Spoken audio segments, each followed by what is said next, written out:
اس نے میدانی عورتوں کے حسن و جمال کو دیکھا، اس نے اپنے قبیلے والوں سے ان کے حسن و جمال کا ذکر کیا۔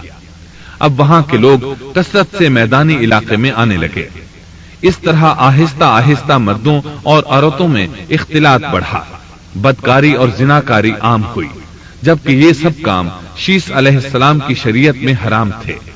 یہ سب بیان کرنے کے بعد ابن عباس رضی اللہ عنہما کہتے ہیں، اللہ تعالی کے قول کی یہی تفسیر ہے اور قدیم جاہلیت سے یہی مراد ہے، کیونکہ ان لوگوں نے زمین میں ایک عظیم فساد اور انتشار برپا کر رکھا تھا۔ شیس علیہ السلام اپنی قوم کے لوگوں کو سمجھاتے رہے کہ وہ ان شریر اور فسادی لوگوں کے ساتھ میل جول نہ رکھیں، لیکن شیطان مسلسل انہیں ورغلاتا رہا، یہاں تک کہ شیس علیہ السلام کے ساتھ بہت تھوڑے لوگ رہ گئے اور قابیل کی قوم میں بہت اضافہ ہو گیا۔ لوگ یوں ہی زندگی بسر کرتے رہے، یہاں تک کہ اللہ تعالیٰ نے ان میں ادریس علیہ السلام کو مبعوث فرمایا۔ چنانچہ اب ہم آپ کو ادریس علیہ السلام کے بارے میں بتاتے ہیں۔ ایک حدیث میں ہے کہ آدم اور شیس علیہ السلام کے بعد ادریس علیہ السلام پہلے نبی ہیں۔ ایک دوسری حدیث میں ہے کہ ادریس علیہ السلام پہلے نبی ہیں جنہوں نے قلم کے ذریعے لکھا اور لوگوں کو کتابت سکھائی۔ حافظ ابن کثیر نے ان کا حلیہ کچھ یوں بیان کیا ہے: پورا قد و قامت، خوبصورت، خوب روح، گھنی داڑھی، عمدہ اوصاف کے مالک، چوڑے کندھے، مضبوط ہڈیاں، دبلے پتلے، سرمگی چمکدار آنکھیں، گفتگو باوقار، خاموشی پسند، سنجیدہ اور متین، چلتے ہوئے نظر نیچی، انتہائی فکر و خوض کے عادی، غصے کے وقت سخت غضبناک، باتیں کرنے میں شہادت کی انگلی سے بار بار اشارہ کرنے کے عادی۔ ادریس علیہ السلام شیس علیہ السلام کی شریعت پر عمل پیرا رہے، چونکہ ادریس علیہ السلام رسول بھی تھے، اس لیے اللہ کی طرف سے مستقل ان پر شریعت نازل ہوئی، جس کی تشریح و تفسیر کر کے لوگوں کو احکام الہی سے آگاہ فرماتے۔ ادریس علیہ السلام نے جب دیکھا کہ مفسدین ایمان والوں پر ظلم و زیادتی کر رہے ہیں، ان کا فساد بڑھتا جا رہا ہے اور سمجھانے کے باوجود یہ لوگ باز نہیں آ رہے، تو انہوں نے اپنے پیروکاروں کو جہاد کا حکم دیا۔ ادریس علیہ السلام پہلے شخص ہیں جنہوں نے اللہ کے راستے میں جہاد کیا، غنیمتیں حاصل کی اور دشمنوں کو قیدی بنایا، لیکن غنیمتیں اور قیدی ان کے لیے حلال نہیں تھے۔ رسول اللہ صلی اللہ علیہ وسلم پہلے رسول ہیں جن کے لیے غنیمتیں حلال کی گئیں، لیکن یہ بات یقینی ہے کہ جہاد سب سے پہلے ادریس علیہ السلام نے کیا۔ انہوں نے جہاد کے لیے سب سے پہلے ایک لشکر تیار کیا، پھر اس لشکر کو دو حصوں میں تقسیم کیا۔ ایک حصہ پیادوں پر مشتمل تھا، دوسرا سواروں پر۔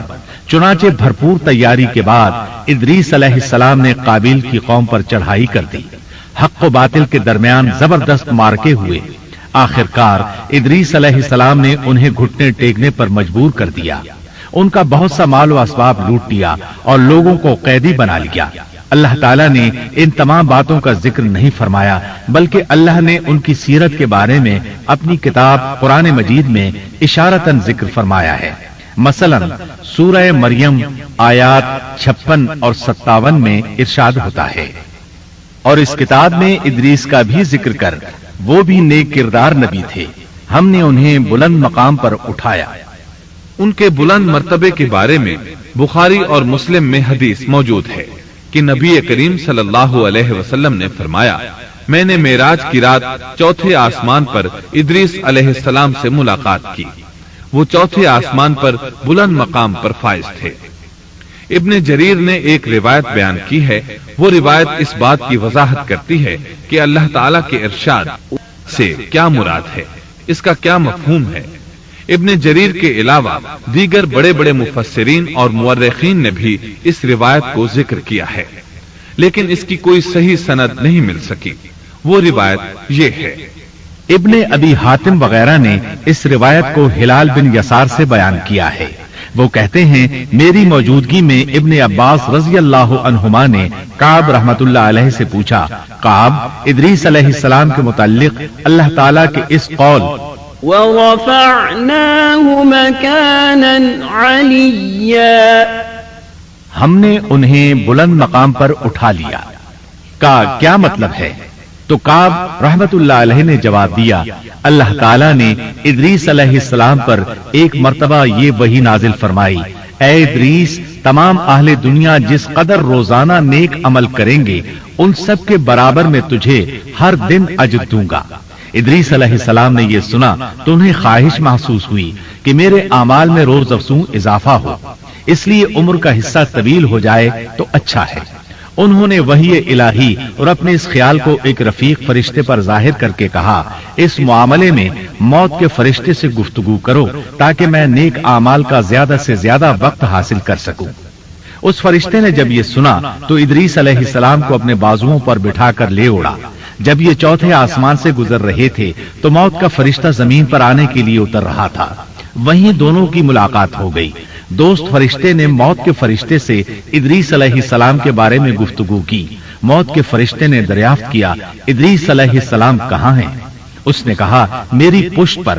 موت کا فرشتہ کہنے لگا، مجھے اللہ کی طرف سے یہ حکم ملا ہے کہ چوتھے آسمان پر ادریس علیہ السلام کی روح قبض کروں، اس لیے میں سخت حیرت میں تھا کہ یہ کیسے ممکن ہے، ادریس علیہ السلام تو زمین پر ہیں۔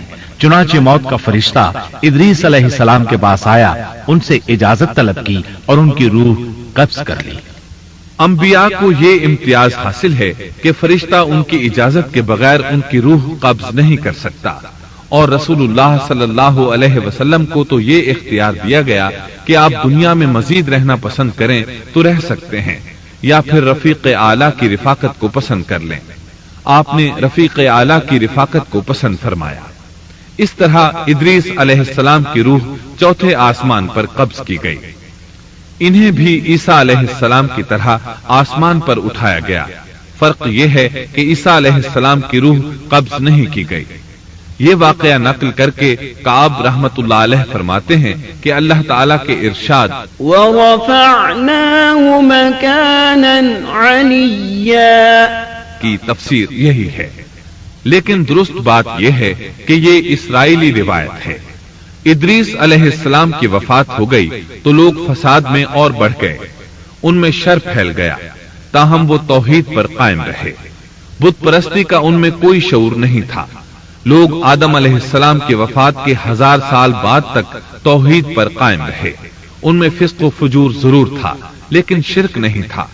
اللہ تعالیٰ کے اس ارشاد كان الناس أمة واحدة دراصل لوگ ایک ہی امت تھے کا یہی مطلب ہے۔ سامعین محترم، ابھی آپ دارالسلام اسٹوڈیو لاہور پاکستان سے قصص الانبیاء کا تیسرا حصہ فساد کی ابتدا سن رہے تھے۔